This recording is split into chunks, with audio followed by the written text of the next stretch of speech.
As people get used to the new normal, can our behaviours and experiences over the past year help shape and improve how we live? Wouldn't that be wonderful? Irish research continues to make advancements in human health and the health of the planet. That's so amazing. This week on 10 Things to Know About, we investigate how climate change is affecting geohazards along Ireland's coast.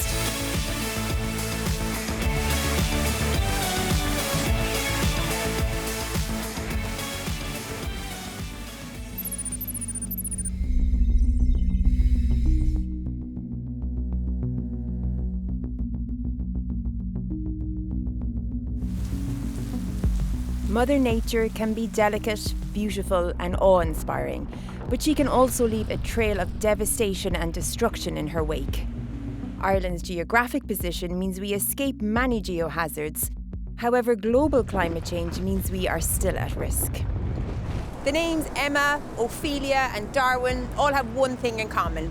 They're the names of major storms that have hit Ireland in the past 10 years. And as climate change gets worse, so too will the impact of geohazards and extreme weather events. I'm in Ballyconagher, County Wexford, to meet John Sweeney, a leading climate scientist and an expert in geohazards affecting Ireland. People are familiar with volcanic eruptions and earthquakes, but increasingly hazards are coming in terms of climate hazards such as heat waves, droughts, floods. These are all things which are becoming increasingly part of our everyday life now. The sea itself is posing an increasing threat to many communities. About 93% of all the heat that we've trapped from the greenhouse effect, from the human greenhouse effect, is going in to warm up the oceans. And it tends to therefore generate more intense storms, larger hurricanes than normal. And those kinds of hazards, therefore, are becoming more frequent for us here. The atmosphere is also warmed up quite considerably, and therefore there's more heat, more energy, and more release of rainfalls. And then what effect does that have on our environment? Well, it has a lot of effects in terms of for example, the frequency with which those events occur. The kind of event that might have occurred once every 50 years is now likely to occur maybe once every 10 years. We're situated in the middle of an ocean which is getting warmer. We've seen, even in the last few years, some wayward hurricanes almost reaching our shores. We've seen some very intense storm events and flood events. But one of the critical things that we're seeing as well, of course, is that as the oceans get warmer, they expand like everything else. Then the sea level rises as a consequence. And that sea level rise has been accelerating in recent years. And that means that, you know, where you have waves crashing on a shore, which is vulnerable, they're crashing on a shore from a higher platform, maybe with an added storm surge. And this gives them much more aggression, much more capability to corrode, to eat away at soft coastlines. And have we any estimates of how many properties are at threat from coastal erosion? You're talking about 70,000 properties perhaps being at risk. It costs about €10,000 per metre to build a seawall. We have to be judicious about protecting the very valuable assets that we have in urban areas of high value, in amenity areas of high value, and of infrastructure like roads and rail links. You know, one feels a great deal of sympathy for people who have been maybe living by the coast in a vulnerable area for generations. They are the victims of climate change. They are paying the cost of climate change. The consequences of climate change can already be seen today. More than 350 kilometres of seawalls have been built along the coast, protecting it by reducing the force of the waves upon impact. This is a pretty stark image. And these boulders are here to protect the cliff face, but it came too late to protect this house. I think if you want to see climate change in action, this is the place to come. This is an ideal place to demonstrate the dynamic nature of the coast, but also, if you like, the immediate effects of climate change when coastal erosion increases. These are the kind of areas that are going to be vulnerable. This is the kind of future that lies ahead if we don't get things right.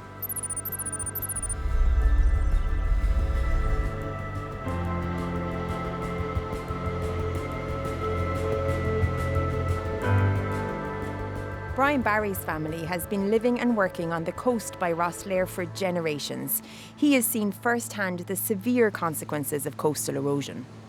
In terms of the erosion in the area, how have things changed over the years? In those times when we came to the top of the bridge here, we had 3 fields on the left and 3 fields on the right. It was quite easy to get to the beach because it wasn't eroded like. That's insane. So if you were standing here 50 years ago and you were looking out, you'd only be getting a hint of the sea. Oh, that's all, yeah. And now there it is. And in terms of acreage, how much have you lost? It'd be around 30 acres, like. Wow. It's completely halved the amount of land we had. Wow, so you used to have a 70-acre farm, and now it's down to 35. Yeah. And are you worried that the sea will continue to come in and take your house eventually? No, not now, since CIE began the coastal protection like 2-3 years ago. So that's saved it now, just in time, like. It's only for the railway we'd be have a certain lifespan. Brian's home has been saved because a defensive seawall protects the railway line between his home and the sea. However, it's estimated that more than 60,000 homes will be at risk of coastal flooding by 2050.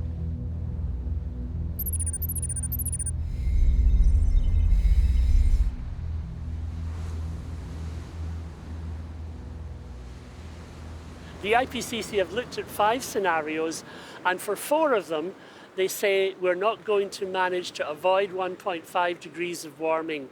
We shouldn't feel that it's all on our shoulders as individuals. We need to have that leadership from above. And we may not be able to stop 1.5 degrees, but we can still stop 2 degrees. But every step we take will reduce those hazards, reduce the frequency of those hazards down the road for the people that come after us. So given the way society galvanized itself for the pandemic, it does show that we have the capability of doing it.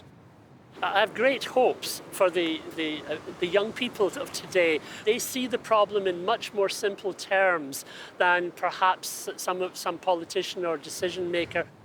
I have a great deal of confidence that some of our young people today will actually deliver the goods because they know how important it is for their generation to do that.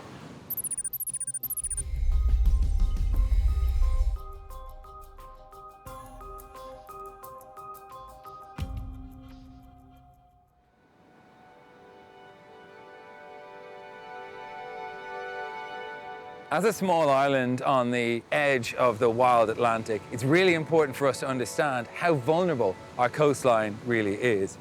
Researchers are investigating the effects that extreme weather events have had in order to mitigate their impact into the future. Sylvia Coloca and her team from Geological Survey Ireland are creating a set of maps that will show how vulnerable Ireland's coast is to impacts of sea level rise. With this map, we are aiming to identify areas most susceptible to change as a result of adverse impacts of climate change, such as sea level rise in this case, using coastal vulnerability index methods. We are mapping the entire coast of Ireland. We are starting by the eastern coast, and we are now in the first phase mapping County Louth to County Wexford. It's only that in the east coast of Ireland, those soft and consolidated sediments are outcropping at the sea level sometimes, so that makes this area highly vulnerable. While the west coast suffers the full brunt of the wild Atlantic, the predominance of high cliffs and hard bedrock, some of which formed over 500 million years ago, are better suited to withstanding the ocean's force. The east coast may seem sheltered, but large areas of the coastline are composed of glacial sediment, which is loosely compacted. Low-lying coastal areas of this sediment and highly exposed long sandy beaches can be easily eroded by the calmer Irish Sea, smaller tidal ranges and future higher seas. So Sylvia, how would we map this area, for example, Bull Island? If we want to assess shoreline changes in an area like this, we need to calculate whether we have an erosion or accretion, and we need to do some calculations Okay, so we walk along the coast with a GPS, recording high accuracy positional data, and then we compare it with all the vegetation lines for different years.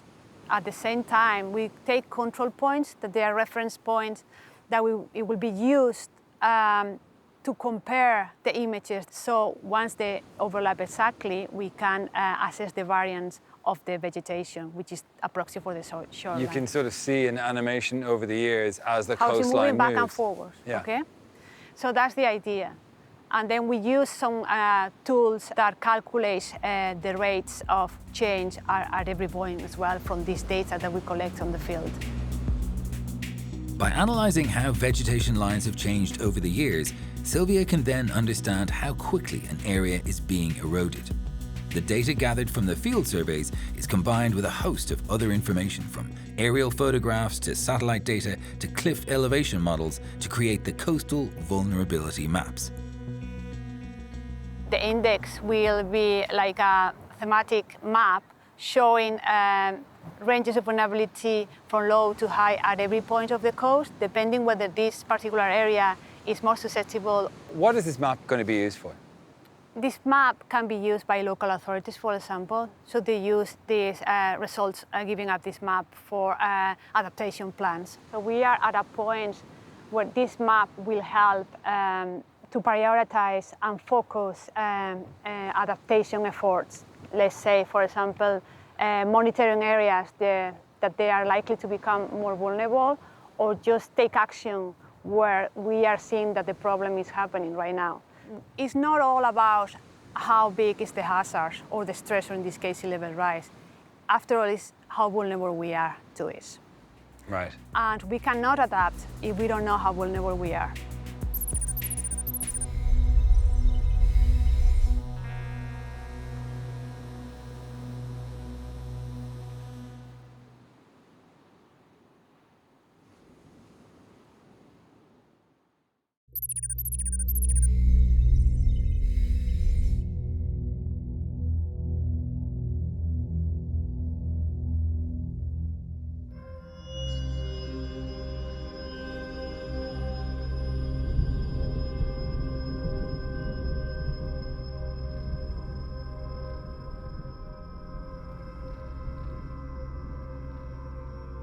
While the names of modern Irish storms are fresh in our mind, there's one historic storm that has been seared into the collective Irish psyche: the night of the big wind. Iha na Guiha Mora began gently. The morning of January 6, 1839, saw the land blanketed in snow on the feast of the Epiphany. But as Ireland turned in for the night, the softness of the landscape was about to be ripped apart. Though it's hard to imagine on a day like this, a deep Atlantic depression careered across the ocean towards Ireland, with stations across the country recording dramatic dips in barometric pressure. Forming a cold front, when it collided with warmer air over the land, the wind began to rise and the rain began to fall. By 10 p.m, the cyclone had arrived. Raging overnight, for hours the island was battered with gusts of up to 180 kilometers per hour. Waves overtopped the cliffs of Moher, and huge boulders were thrown from the sea onto the Aran Islands. People awoke to the sounds of the furious tempest. The brick walls of the rich rattled, while the mud walls of the poor collapsed. Windows smashed, candles quenched. The darkness was deafening. In the morning light, homes and towns across the land bore the scars of the storm, while 1 in 4 houses in Dublin were damaged. Over 300 lives were tragically lost on land and sea that night. But with extreme weather increasing in both frequency and severity, is it only a matter of time before Iha na Guiha Mora returns Arash Arish? See you next time.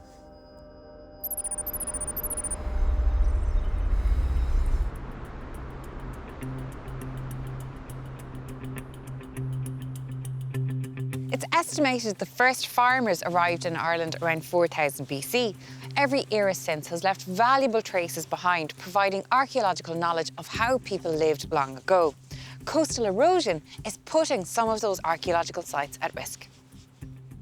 Ted Pollard is a coastal archaeologist on the Cherish project, which aims to measure and monitor the impacts of climate change on cultural and heritage sites. I'm meeting him in North County Dublin, where he's surveying eroding sites. There's a lot of history here. There's a mine behind me in the cliff. They were mining for copper in this area, for iron and for possibly coal as well. And then behind you, there's a 19th century drawing from 1857 of a house up on the cliff there. We can only see a wall there today. And then we have one of the biggest promontory forts in Ireland, the Stromana, which has got had Roman finds found in it. So very, very significant site.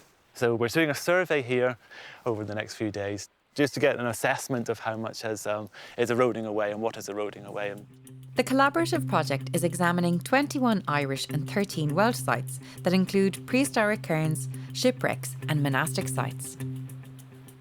And can you tell me how you choose the sites? Because I imagine in Ireland, there's a wealth of places that you could specifically be focusing on. Well, we looked at the OPW predictions for coastal erosion and for flooding along the coast for 2050 and 2100, and then we compared that with the Sites and Monuments record. So we wanted to have a nice range of different sites from around this coast. To better understand how the landscape has changed over the last few centuries, data from the site surveys are compared with records from different archives. Tell me about the types of records that are in these places.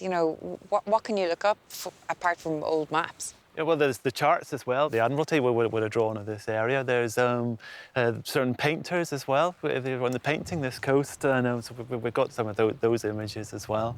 And any reports of shipwrecks in the newspaper reports. So this is a really nice area of research in that you're not just looking at the scientific data that's been collected over generations, you're also looking at the kind of cultural artefacts like the paintings, like the newspaper articles, to really build a big picture of what the coastline looked like. To understand who lived here and why they lived here, we need to know how these places looked like when they were actually lived in. So we need to know how much has changed. It depends on how hard the rock is, but some areas there may be up to like 40, 50 metres change over 2,000 years. Wow.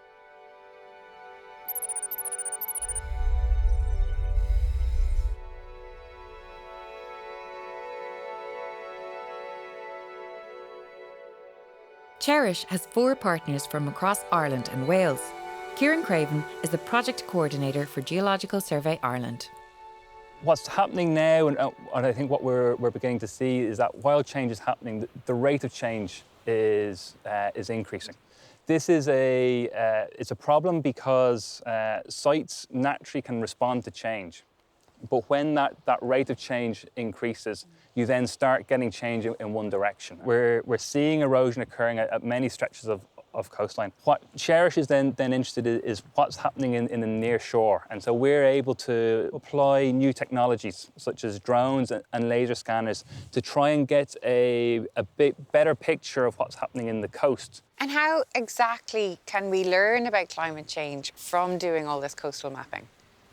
First off, we want to establish the baseline data, and the first step of that is to get an accurate model of what our coastline looks like. Mm-hmm. So even by just coming out to a site, here we are in 2021, we can measure that site. That will then remain, and so in 5 years and 10 years' time, people will then have that data from which they can understand the change. And once you have identified the change, we can start making models about what will happen in the future.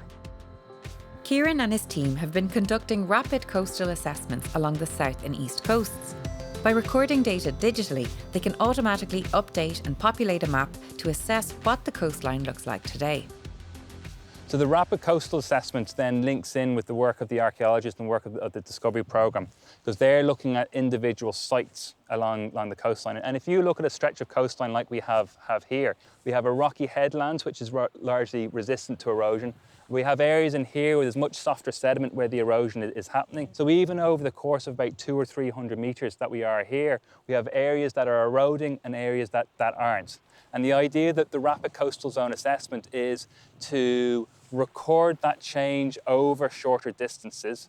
That information feeds into that baseline data of then how do we monitor change.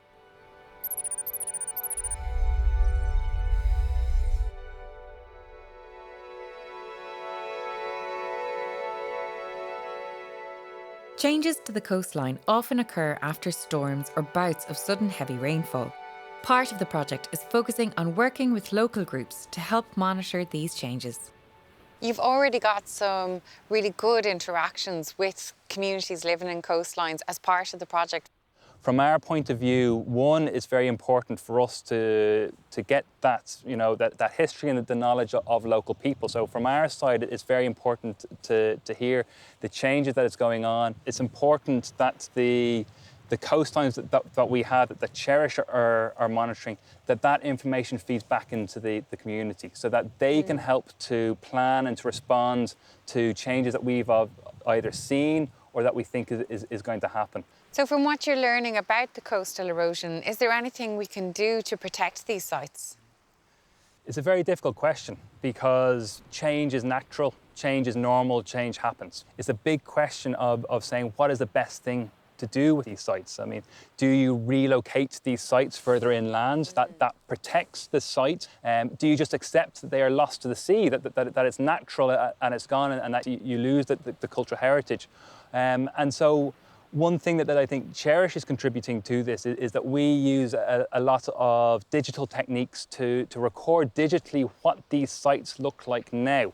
So even if a decision is made that the site has to, or is going to be lost over time, or if the decision is made to relocate that site, we have an understanding at this point in time of what these sites look like and where they were located. We've always had a link to the landscape around us, and particularly back in time, that the landscape was critical of where people lived, where they worked. The religious significance of sites was all in the landscape. So it's critically important to record where those sites are now in the natural landscape that they are before they're lost. So that's a really important record for our heritage, that at least we have this captured moment in time of this is what it looked like.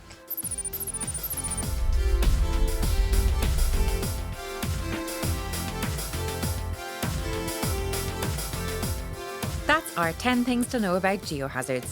Next week, we investigate the role ventilation plays in making a healthy home.